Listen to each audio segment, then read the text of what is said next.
This podcast contains paid advertisements, but more on that later.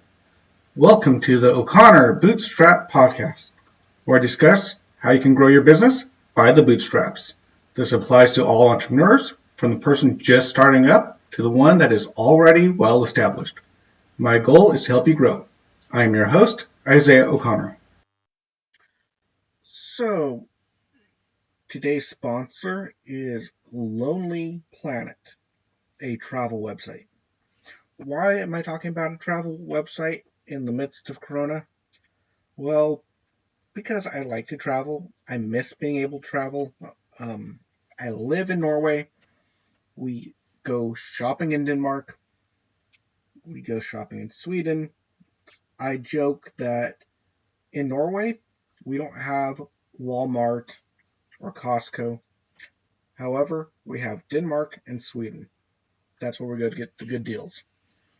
And with the whole COVID-19 nonsense, that has stopped happening. It's really been a pain in the butt, and I miss traveling. That, and I haven't been home to visit the States in 7 years, and it's going to be even longer now because of this whole nonsense. So, what do you do if you can't travel and you're stuck inside and you're going crazy? Well, actually, the Lonely Planet has a great blog post up about that. And I'm going to put a link in it, so you can go check out the link, go read the blog post, check it out. Now, what is Lonely Planet? It's travel guides, it's language guides, it's information about destinations. It's a travel website. It's a wonderful place to get information if you want to travel, or even if you just want to kind of know a culture a little bit better that you might be dealing with on a business level. So business or pleasure, Lonely Planet's a great place to go. They have some great travel guides, some great basic language learning tools so you can download some apps to learn some language. And if you're stuck inside still because of this whole COVID-19, then you can go ahead and check them out and maybe start learning some language. Start planning a trip. Go check them out. Check out the little blog post in the description. They're great. I've used them for years. Go check them out, lonelyplanet.com. And it helps us out, of course, as usual. So, what I'm going to be talking about today. I am going to be talking about the business model of the razors and blades business model. What is that about? Well, reportedly, the term came from Gillette. Yeah, I've talked about Gillette before, but this goes back to a long time ago. And the proverbial example is give them the razor, sell them the blades. And I'm not completely sure where that came from, but the main idea is this. You sell your product, your main product, at or below cost, or even give it away, in order that the person with the product will then turn around and buy the high margin, high profit accessory that makes that thing work. For example, Gillette razors. They sell you a Mach 3 razor or Mach 3 Turbo or whatever. You buy their razor, Mach 3. It's the one I use usually. You buy the razor, and it's pretty cheap, $5-10, whatever. But then you spend a lot of money on blades going forward. You use up the blades, you go out, you buy more blades, and the blades are stinking expensive. $20 for an 8-pack or something like that. I don't remember. It's been a while since I've bought them in the States, but it's about $20 for an 8-pack here in Norway, more or less, conversion. So the razor itself, they sell at or below cost. They don't make a lot of money on the razors, but they make all their money on the blades. Or another example, printers.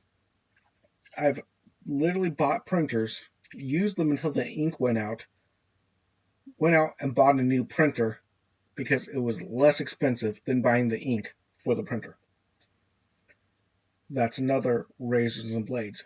You buy the printer for super, super cheap at or below cost, but then they sell the ink at a super high margin, and the ink costs more than the printer does.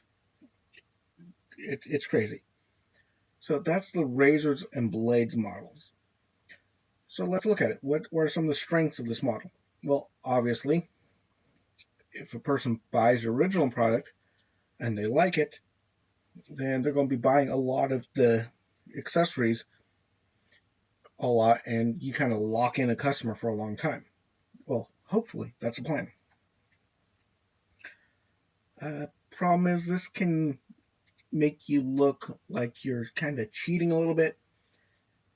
Some people don't like the ethics of it. Some customers will feel like they're being kind of forced into using your product and forced in buying it over and over again. And in a way they are, yes, I agree, yeah. Now, so ethically, it's kind of one of those gray areas. It can be done well and done right, where the customers don't feel like they're being screwed over, and you can get great customer loyalty. A great example is video games. A lot of video game console manufacturers, they sell the consoles at or below cost and make up the money in licensing, in video game sales and streaming services and other things that go with it. And they do it very, very well so that the customers don't feel like they're being cheated. Problem with the model, if customers feel they're cheated, they'll go somewhere else. For example, Gillette's razors and blades concept is kind of messed up by the Dollar Shave Club. It's a lot less expensive. They sell a really nice, you get a new razor, bunch of cool stuff in a box. Don't know quite where the profit margin is on that, how that works. I'm going to have to look into that model. I really need to. But it's a different model. They're not selling just a razor and a bunch of blades. They're replacing it every month or two or whatever it is on that, where you get a whole new razor. You get the razor, not the blades. And they're selling the razor. They cut costs. I don't know. I'm going to have to dig into that. So that's a problem. You could have a competition come up with a way to sell your product for cheaper and undercut you, and or come up with a way to create a product that works with your product at a lower cost. Printers have this problem. They charge a premium for the ink that goes with the machine, and they're consistently trying to find ways to make it that people have to buy the ink from them for the machines.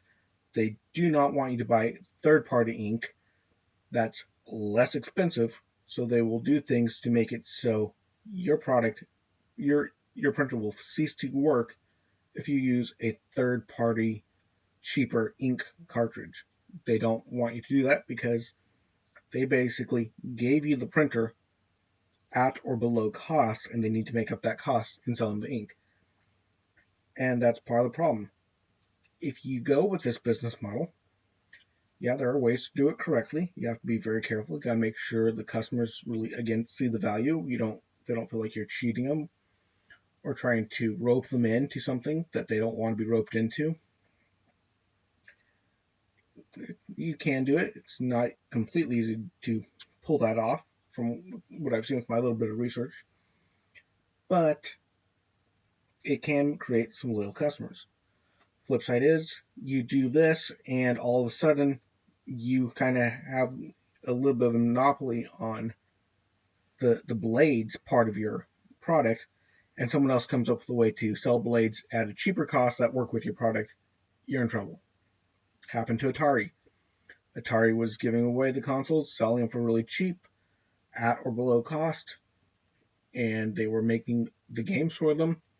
And then Activision, another game manufacturer, popped up and started selling games as well for equal or less than Atari was, and it worked with Atari, and it really helped the downfall of Atari as a company. So there's a disadvantage there. This model only works as long as you more or less have a monopoly on the blade part of this equation.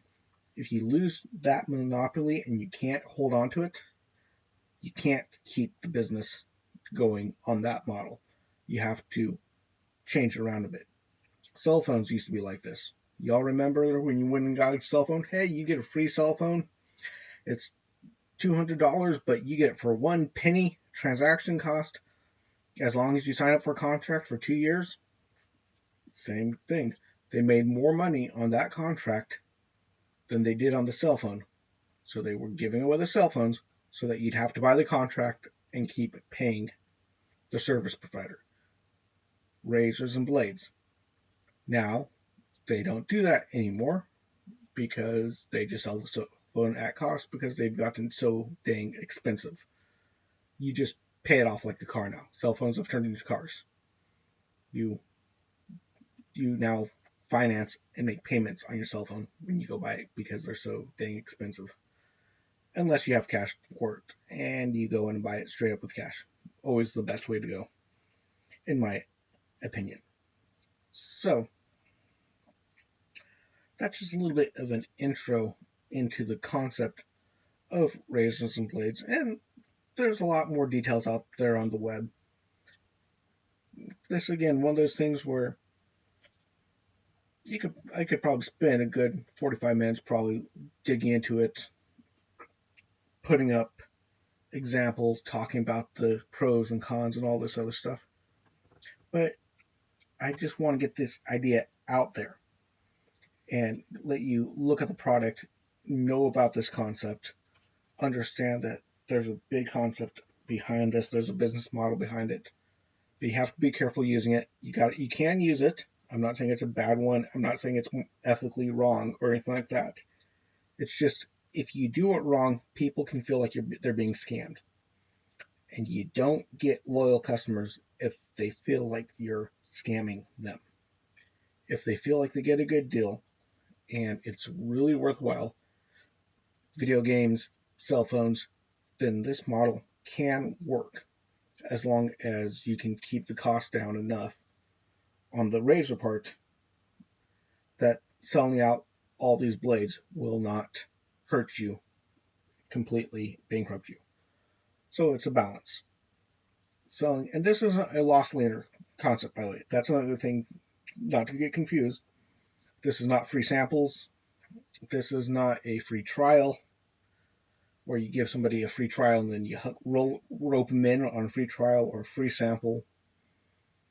This is not that. This is giving them something that, for it to continue to work, needs to buy the product to make it work. The ink, the blades, lock into a contract for a cell phone, buy a streaming service to make it buy the accessories, buy the high margin stuff to work. That's how that razors and blades work. And kind of to a lesser extent, we did this when I worked at the Radio Shack store. When we sold an iPod, we made no money on that. I think, if I remember correctly, we made $5 or $10 of profit when we sold an iPod video. That's it. $5. We sold it for $200 and we made $5. We didn't make any profit. That was one employee's salary, not even an hour. That's half an hour and that's gone. You're not making any profit. But we sold them and we kept them in stock and we pushed selling them, not because we made a lot of profit on them, but because what we used was sell all the accessories to go with it. The special headphones, the protective case, the extended warranty. Those would kind of be your blades. Not quite the same idea, but a similar idea to that, where you sell something that's a low margin item, but to make it profitable, at low margin, very low margin, but to make it profitable, you have to sell something with it that makes it work, makes it go better. Now, I know that's not the perfect example, but it's the same concept. It's just more of a the end user has to keep coming back and buying more and more and more every time just to make it work. The razor. Your razor blades get dull, you go out, you buy more blades. They get dull, you go out, buy more blades. You run out of ink, you go buy more ink. You run out of ink, you go buy more ink. That sort of thing. So, again, just a concept. If you're looking at selling a product and you're thinking about how am I going to sell this, this product is really expensive, and for me to make any money on it, I have to sell it really low, but I won't make any money. Maybe you can go with a razors and blades approach. Maybe you can sell it for little to no profit, but sell something else that's high profit, high margin, that will work to keep the customers coming back and create that cash flow. But just to be forewarned, you do it wrong, people feel like you're scamming, and competitors can come in and undercut you and really mess you up. So this is a business model, has some good sides, bad sides, but check it out, look into it. And again, remember to provide great value. Think about the customer first. Think about providing them value. Solve problems. And if you think about doing this in a giving spirit of a out to help people, I think you'll find the proper ethical way to do this thing and make it work for you. Anyway, you guys have a great weekend. Talk to you later. Bye-bye. Remember to get your free half-hour consultation by using our contact page and the links below. If you found value in this content, please give us a 5-star rating on whichever podcast platform you use. It is very helpful if you share this with your friends. If you'd like to directly support this podcast, I have a few donation links in the description, or you can check out the show sponsors. You have been listening to the O'Connor Bootstrap podcast, which is an Atheoz Business Solutions podcast. Our companion podcast, the Atheoz Business Podcast, which is hosted by Jason St. Clair. Our past episodes and related blogs, you can check out our website at www.atheoz.com, which is www.atheoz.com or atheoz.com. Remember, you can also check us out on the O'Connor Bootstrap Podcast Facebook group, where you can interact with me and other people who are bootstrappers and entrepreneurs. The link is in the description. Come check us out. I would love to interact with you. And until next time, I'm your friendly neighborhood entrepreneur, Isaiah O'Connor. See you later.